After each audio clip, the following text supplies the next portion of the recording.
Ô meu irmão, ô minha irmã, Deus abençoe vocês. Estamos aqui para tratar de mais um assunto relacionado com a palavra de Deus e vamos falar sobre a escola do deserto. Como Deus prepara o seu obreiro, a sua obreira, o seu homem, a sua mulher no deserto.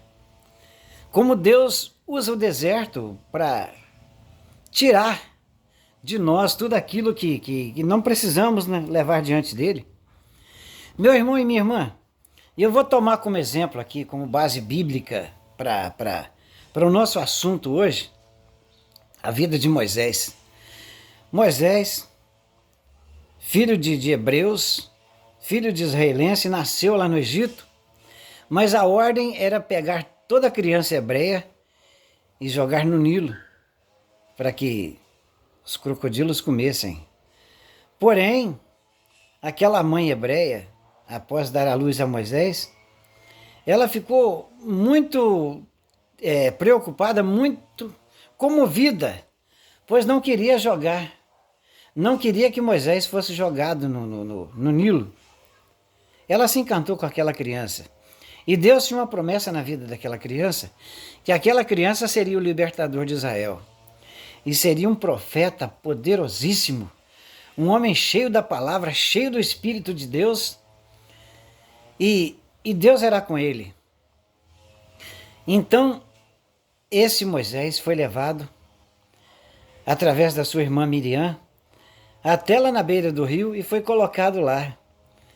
Porém, a filha de Faraó, quando foi se banhar, viu aquela criança no cestinho e achou aquela criança formosa. E quis adotar essa criança.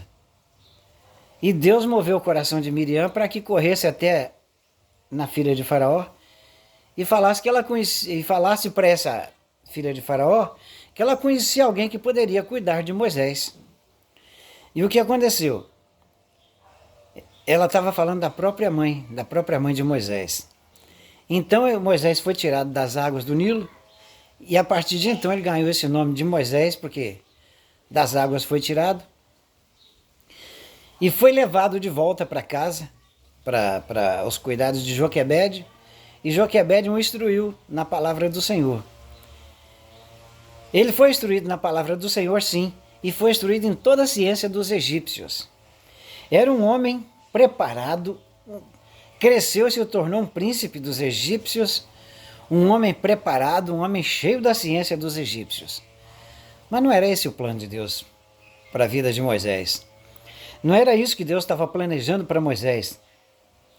Não era assim que Deus pretendia livrar o seu povo das mãos dos egípcios. Não era assim que Deus pretendia tirar o seu povo da escravidão. E o que aconteceu? Deus queria tirar aquela ciência de Moisés. Deus queria esvaziar Moisés. Que meu irmão, minha irmã, Deus só pode usar, só pode encher um homem ou uma mulher se ele estiver vazio. Não tem como Deus encher uma pessoa que já está cheia de si mesmo, cheia da ciência mundana, cheia da ciência carnal. Não tem como. Então, meu irmão, minha irmã, Deus só vai usar a pessoa que estiver vazia. Então o que aconteceu? Deus tinha que tirar Moisés dali. Deus preparou uma situação na qual Moisés viu um egípcio batendo num israelita. E o que Moisés fez? Moisés matou esse israelita e logo depois ele viu dois israelitas brigando, né? Ele foi tentar conversar que eles não deviam brigar entre si, porque eram irmãos, não sei lá o que tem. Esses israelitas disseram para Moisés: mas quem colocou vocês como juiz sobre nós? Quem? Quem foi que fez isso? Pensa em nos matar como matou o egípcio? E aí Moisés viu que o seu erro havia sido descoberto. E o que ele fez? Muito temeu. Fugiu para o deserto, fugiu da presença de Faraó, fugiu do Egito e foi para o deserto. Lá ele passou 40 anos pastoreando ovelhas, as ovelhas do seu sogro. E ali ele desaprendeu toda a ciência do Egito, né? Até que Deus apareceu para ele numa coluna de nuvem, Aliás, apareceu para ele numa sarça ardente, coluna de nuvem, não, coluna de nuvem é depois. Deus apareceu para ele numa sarça ardente e ele foi querer chegar para diante dessa sarça ardente e Deus falou para ele não se chegar. E Deus falou que através dele Deus iria libertar o povo de Israel que estava escravo no Egito. E ele achou que ele era muito pequeno, né, para poder tirar o povo de Israel do Egito. Porque olha bem o que diz aqui, em Êxodo, capítulo 4, versículo 10. Então disse Moisés ao Senhor: Ah, Senhor, eu não sou homem eloquente, nem de ontem, nem de anteontem, nem ainda desde que tenho falado com o teu servo, porque sou pesado de boca e pesado de língua. Ô meu irmão, ô minha irmã, olha bem a situação que Moisés se encontrava. Um homem que outrora era versado na ciência dos egípcios, agora ele era pesado de boca, pesado de língua, e não se achava em condições de libertar o povo de Israel. Ou seja, ele estava do jeitinho que Deus queria que ele tivesse. Ele estava completamente vazio daquela ciência. E Deus o enviou, e ele fez grandes coisas pelo povo de Israel. Vocês conhecem a história. Tirou o povo, através dele, Deus abriu o Mar Vermelho, através dele, Deus deu comida para o povo, Deus deu a palavra para o povo, Deus deu água da rocha, através dele Deus fez grandes coisas diante do povo de Israel. Deus usou ele tremendamente diante do povo de Israel. Mas vamos falar um pouco mais sobre Israel no deserto. Vamos falar um pouco mais de como as pessoas reagem diante do deserto, diante dessa escola maravilhosa que é o deserto. Deus enviou 12 espias na terra prometida, para olhar a terra prometida, e voltaram de lá empolgados, né? Com a qualidade da terra. A terra realmente era muito boa. Tão boa que trouxeram um cacho de uva que gastou 2 homens para carregar.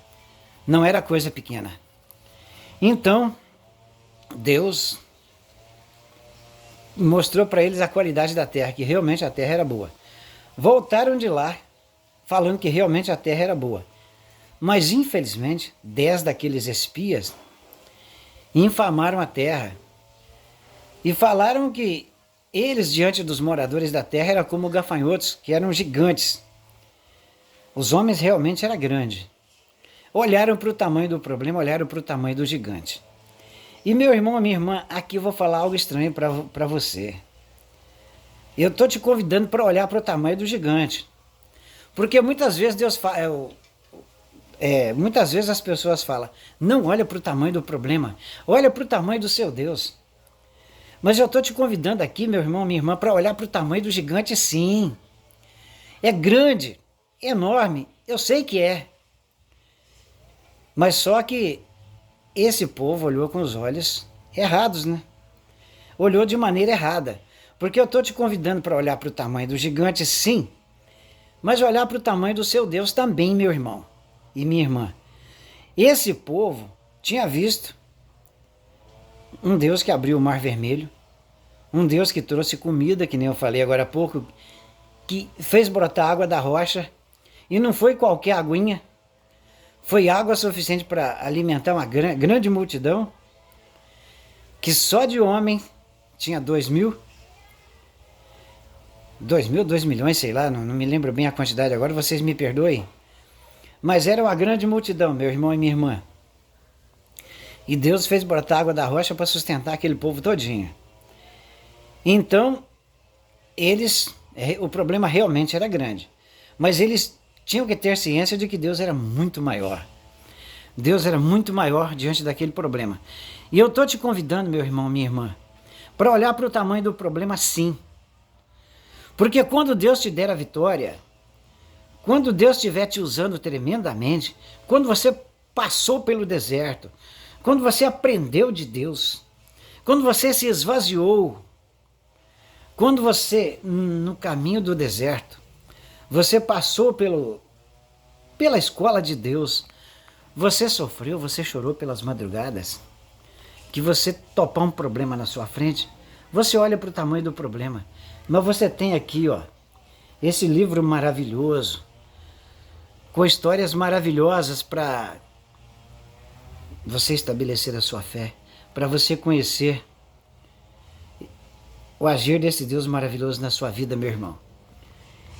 Então você olha para o tamanho do problema assim, para você saber que a sua vitória não foi você que conseguiu pela sua sabedoria, mas foi Deus que entregou na sua mão. Para você saber que a sua vitória não tem a ver com a sua força, com as suas capacidades, mas foi Deus que entregou na tua mão.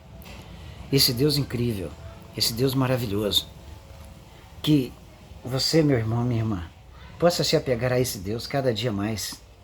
Se você estiver passando pelo deserto, não faça como os 10 espias. Faça como Josué e Caleb, que foram os únicos que entraram na terra prometida. Eu estava esquecendo de um detalhezinho. Caleb, já com 85 anos, as suas forças aos 85 anos era como há 40 anos atrás. E ele pediu o ponto mais perigoso da terra, onde estavam aqueles gigantes mais poderosos. E foi lá e desapossou os gigantes. Matou, expulsou e tomou posse da terra. Meu irmão, minha irmã, eu convido você para tomar posse da promessa de Deus na sua vida. É grande o gigante? É, mas nosso Deus é maior, meu irmão. E quando você atingir a promessa, não esqueça de Deus não. Glorifica Ele. Fale para Ele o tanto que você é agradecido pela vitória que Ele te deu. Meu irmão, minha irmã, reconheça o agir dele na sua vida. Não é você, não é a sua sabedoria, não é a sua força, mas é o agir de Deus. E meu irmão e minha irmã, eu termino aqui com um apelo que eu sempre faço no final de cada vídeo, que se você ainda não aceitou Jesus Cristo como seu salvador pessoal, faça isso aqui agora, meu irmão e minha irmã. Porque você pode não ter 5 minutos a mais de vida, 1 minuto a mais. Não espere para daqui 5 minutos. Aceite Jesus como seu salvador pessoal aqui e agora, nesse momento. Que Deus te abençoe, Deus te proteja e Deus te guarde. No nome sagrado do Senhor Jesus Cristo, hoje e sempre. Amém.